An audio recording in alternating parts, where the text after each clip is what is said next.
नमस्कार दोस्तों। तो दोस्तों आज हम बात करेंगे महाद्वीपीय उत्पत्ति के सिद्धांत। तो भारतीय भूगोल का आज का टॉपिक है महाद्वीपीय उत्पत्ति के सिद्धांत। तो दोस्तों हम आज की वीडियो में महाद्वीपीय उत्पत्ति के 3 सिद्धांत हैं, जिनमें से आज एक सिद्धांत के बारे में अध्ययन करेंगे। उसके बाद इसका पार्ट 2 आएगा। उस पार्ट 2 में आप नेक्स्ट 2 जो उत्पत्ति के सिद्धांत है उनके बारे में पढ़ेंगे। तो चलिए दोस्तों बात करते हैं महाद्वीपों की उत्पत्ति के सिद्धांत। महाद्वीपों की उत्पत्ति के सिद्धांत। महाद्वीपों की उत्पत्ति के सिद्धांत। तो महाद्वीपों की उत्पत्ति के दोस्तों 3 सिद्धांत दिए गए। पहली सिद्धांत की हम बात करें तो महाद्वीपीय विस्थापन का सिद्धांत। महाद्वीपीय विस्थापन का सिद्धांत पहला सिद्धांत है महाद्वीपीय विस्थापन का सिद्धांत। महाद्वीपीय विस्थापन का सिद्धांत जिसे बोला जाता है दोस्तों continental drift theory. Continental drift theory. दूसरी यदि हम बात करें तो दूसरा सिद्धांत है दोस्तों प्लेट विवर्तनिकी सिद्धांत। प्लेट विवर्तनिकी सिद्धांत। दूसरा सिद्धांत है दोस्तों महाद्वीपों की उत्पत्ति का प्लेट विवर्तनिकी सिद्धांत, जिसे बोला जाता है प्लेट टेक्टोनिक थ्योरी। प्लेट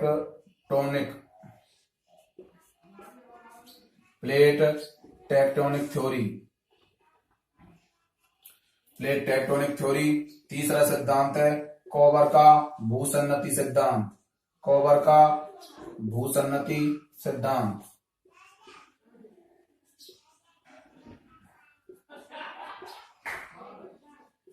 ये तीसरा सिद्धांत हो गया कोबर का भूसन्नति सिद्धांत। तो दोस्तों महाद्वीपों की उत्पत्ति के 3 सिद्धांत हैं। महाद्वीपीय विस्थापन का सिद्धांत, कॉन्टिनेंटल ड्रिफ्ट थ्योरी, दूसरा प्लेट विवर्तनिकी प्लेट टेक्टोनिक थ्योरी, और तीसरा है दोस्तों कोबर का भूसन्नति सिद्धांत।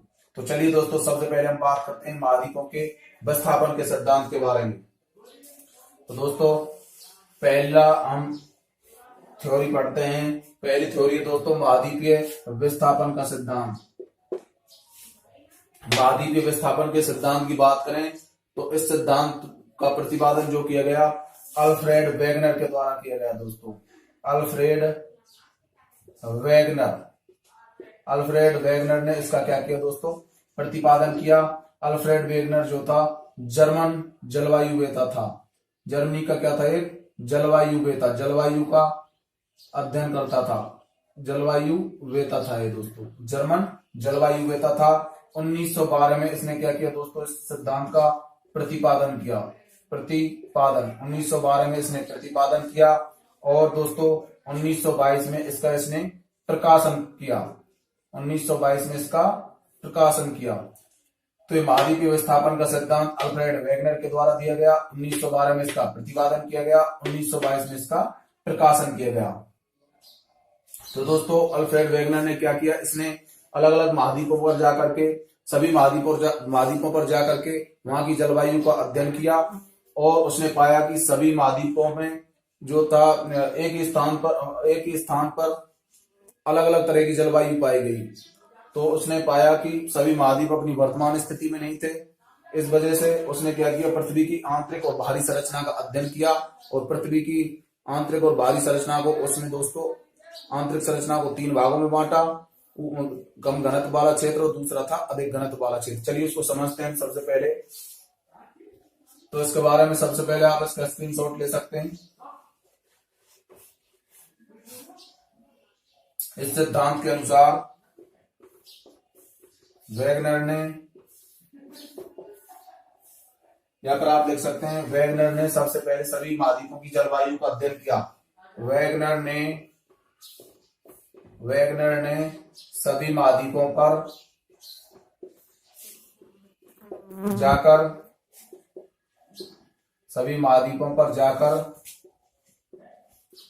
जलवायु का अध्ययन किया। सभी महाद्वीपों पर जाकर जलवायु का अध्ययन किया और उसने पाया कि एक ही स्थान पर अलग अलग जलवायु पाई गई। एक स्थान पर अलग अलग जलवायु पाई गई।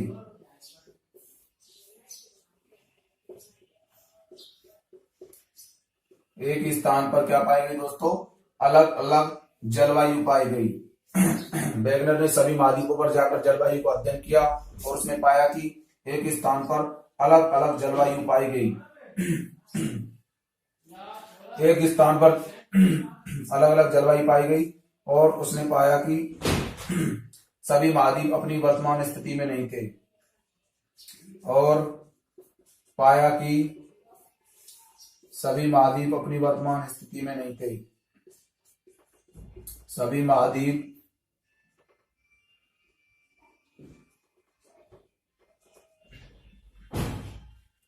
अपनी वर्तमान स्थिति में नहीं थे।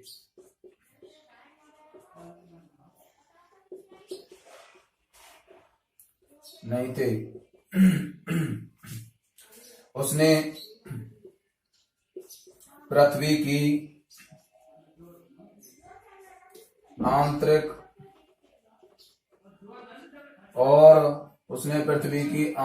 और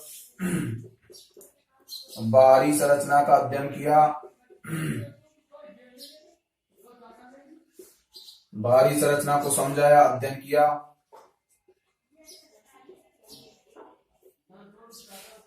और पृथ्वी की आंतरिक संरचना को 3 भागों में बांटा। पृथ्वी की आंतरिक संरचना को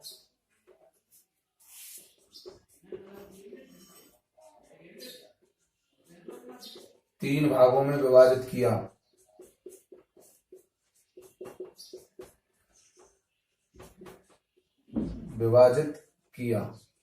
तो दोस्तों आप इसे लिख सकते हैं या फिर आप इसका स्क्रीनशॉट ले सकते हैं। महाद्वीपीय विस्थापन के सिद्धांत की, उसके बारे में हम बताएंगे 3 भाग कौन कौन से हैं जिसमें वैगनर ने पृथ्वी को विभाजित किया। तो चलिए दोस्तों उन 3 भागों के नाम आपको बताते हैं।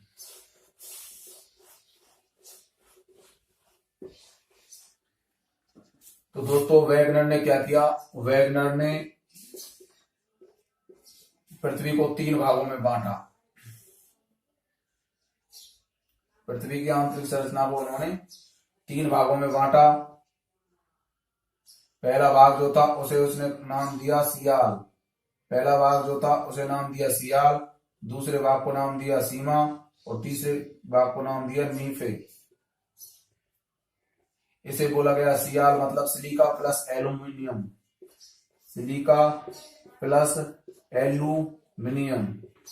प्लस एल्यूमिनियम पहला वाला भाग बताया उसने। दूसरा बताया सिलिका प्लस मैग्नीशियम।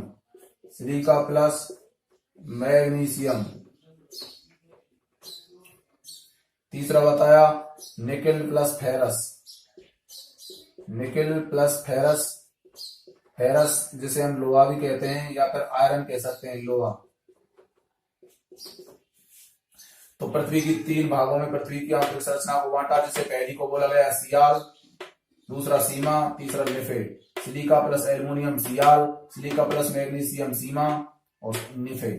तो सियाल वाला भाग तो जो था उसने बताया ये कम घनत्व वाला पार्ट है जिसकी डेंसिटी बहुत कम होती है, और सीमा वाला पार्ट जो है अधिक घनत्व वाला भाग है। तो वैगनर ने बताया कि ये कम घनत्व वाला पार्ट जो होता है अधिक घनत्व वाले पार्ट के ऊपर तैरता रहता है। तो ये कम घनत्व वाला पार्ट क्या करता है? अधिक घनत्व वाले पार्ट पर तैरता रहता है। ये बिंदु आपको लिख लेना है। कम घनत्व वाला भाग, कम घनत्व वाला भूखंड, कम घनत्व वाला भूखंड अधिक घनत्व वाले भूखंड पर तैरता है। अधिक घनत्व वाले भूखंड पर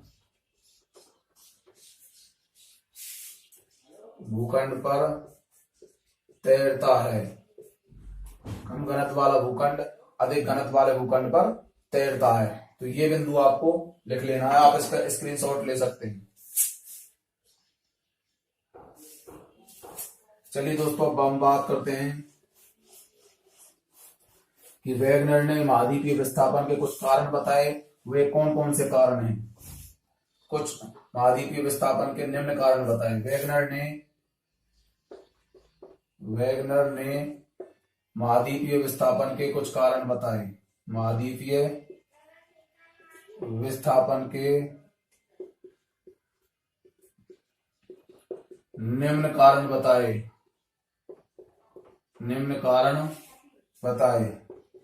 महाद्वीपीय विस्थापन के क्या बताए? निम्न कारण बताए। वे कौन कौन से कारण हैं जो महाद्वीपीय विस्थापन के वेगनर द्वारा बताए गए? पहला था पृथ्वी का घूर्णन। वेगनर ने बताया कि पृथ्वी के घूर्णन की वजह से महाद्वीपों का विस्थापन हुआ है, पृथ्वी का घूर्णन। दूसरा बताया पृथ्वी का परिक्रमण। पृथ्वी का परिक्रमण के कारण पृथ्वी सूर्य के चारों ओर परिक्रमा लगाती है, इस वजह से महाद्वीपों का विस्थापन हुआ। अगला बताया चंद्रमा तथा सूर्य के बीच गुरुत्वाकर्षण। चंद्रमा तथा सूर्य द्वारा गुरुत्वाकर्षण।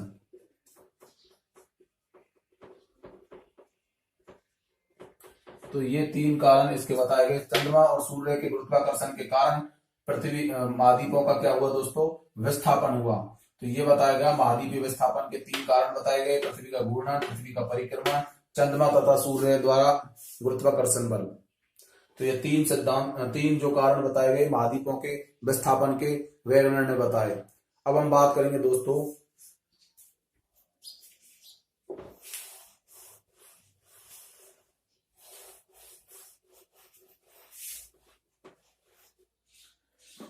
पहले क्या था दोस्तों? ये था पृथ्वी, ये महाद्वीपीय भाग था। यहां इस प्रकार पूरा ये जल वाला पार्ट था। ये 220 मिलियन वर्ष पहले की बात है। 220 मिलियन वर्ष पहले इसमें क्या हुआ? विभाजन हुआ। इससे बोला गया था पेंजिया। इसे बोला था दोस्तों पेंजिया वाला पार्ट था, ये पेंजिया। इसमें विभाजन हुआ और ये 2 पार्टों में बट गया, ये ऊपर वाला और ये नीचे वाला पार्ट। इनके बीच में जल क्षेत्र था। ऊपर वाले को बोला गया था अंगारा लैंड, अंगारा भूमि जिसे बोलते हैं, अंगारा लैंड। और दूसरा वाला बोला गया था दोस्तों गोंडवाना लैंड, गोंडवाना। ऊपर वाला अंगारा लैंड और नीचे वाला गोंडवाना लैंड। अंगारा लैंड जिसे लोरेंसिया का नाम भी दिया गया, लोरेंसिया भी जिसे कहा जाता है, लोरेंसिया। और ये जो बीच में जल वाला क्षेत्र है इसे बोला गया टेथिस सागर। इसे क्या बोला गया? टेथिस सागर के नाम से इसे जाना गया, टेथिस सागर। जिसे क्या कहा गया? टेथिस सागर का नाम इसे दिया गया, टेथिस सागर। उसके बाद क्या हुआ दोस्तों? ये बात है लगभग 200 मिलियन वर्ष पुरानी, 200 मिलियन वर्ष पहले वाली, वर्ष पहले।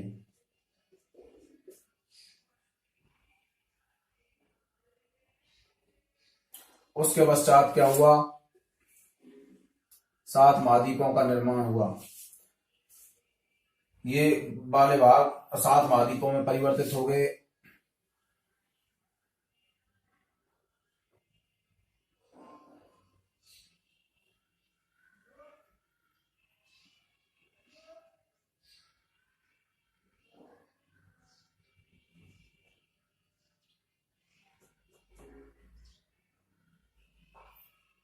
इस प्रकार इन महाद्वीपों का निर्माण हुआ।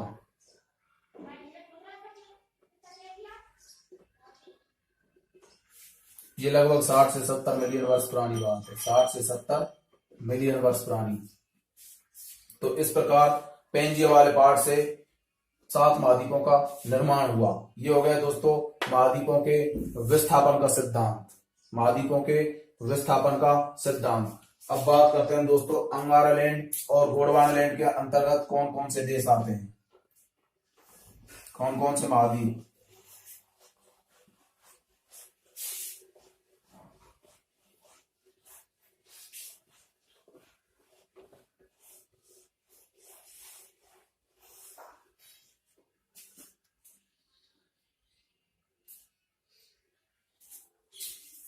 अब बात करते हैं दोस्तों अंगारालैंड की। पेंजिया वाला पार्ट जो था, पेंजिया, इससे क्या बना था, इधर बना था अंगारालैंड,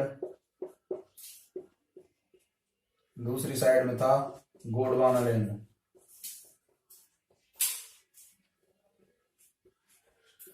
अंगारा वाला भाग जो था, इससे उत्तरी अमेरिका,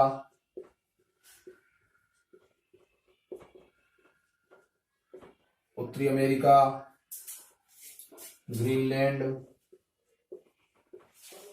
उत्तरी अमेरिका, ग्रीनलैंड, यूरोप और एशिया वाला पार्ट बना। ये वाले भाग जो थे उत्तरी अमेरिका, ग्रीनलैंड, यूरोप, एशिया, अंगारालैंड से बने। और गोंडवानालैंड की बात करें, इससे 5 भागों का निर्माण हुआ, 5 भागों का निर्माण हुआ। पहली बात करते हैं दोस्तों 5 भागों में। पहला था दक्षिण अमेरिका,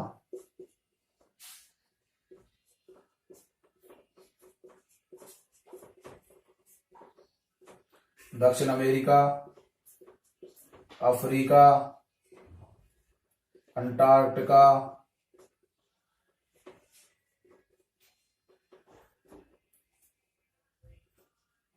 ऑस्ट्रेलिया।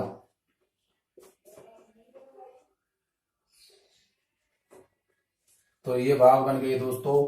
पेंजिया वाले पार्ट 2 भागों में बटा, अंगारालैंड, गोंडवानालैंड। अंगारालैंड से उत्तर अमेरिका का निर्माण हुआ और अंगारालैंड से उत्तर अमेरिका, ग्रीनलैंड, यूरोप, एशिया का निर्माण हुआ। गोंडवानालैंड से दक्षिण अमेरिका 5 भागों का निर्माण हुआ, दक्षिण अमेरिका, अफ्रीका, अंटार्कटिका, ऑस्ट्रेलिया और यहां पर रह गया दोस्तों प्रायद्वीपीय भारत। प्रायद्वीपीय भारत का निर्माण हुआ। तो ये 5 भाग बने गोंडवानालैंड से। तो ये हो गया दोस्तों महाद्वीपों के विस्थापन का सिद्धांत, कॉन्टिनेंटल ड्रिफ्ट थ्योरी, जिसे वैगनर द्वारा प्रतिपादित किया गया। तो ये वीडियो आपको कैसा लगा? वीडियो को लाइक करें, चैनल को सब्सक्राइब करें, ज्यादा से ज्यादा इस वीडियो को शेयर करें, जिससे कि महाद्वीपों की उत्पत्ति के सिद्धांत का पार्ट 2 हम लेकर आने वाले हैं। ये पार्ट फर्स्ट है जिसमें हमने महाद्वीपों के विस्थापन का सिद्धांत पढ़ा है। दूसरे वाले पार्ट में हम प्लेट विवर्तनिकी सिद्धांत और तीसरा कॉपर का भूसंगति सिद्धांत पार्ट 2 में हम पढ़ने वाले हैं। तो दोस्तों ज्यादा से ज्यादा इस वीडियो पर कमेंट करें। आपकी कोई भी समस्या हो आप हमें कमेंट के द्वारा पूछ सकते हैं। धन्यवाद दोस्तों।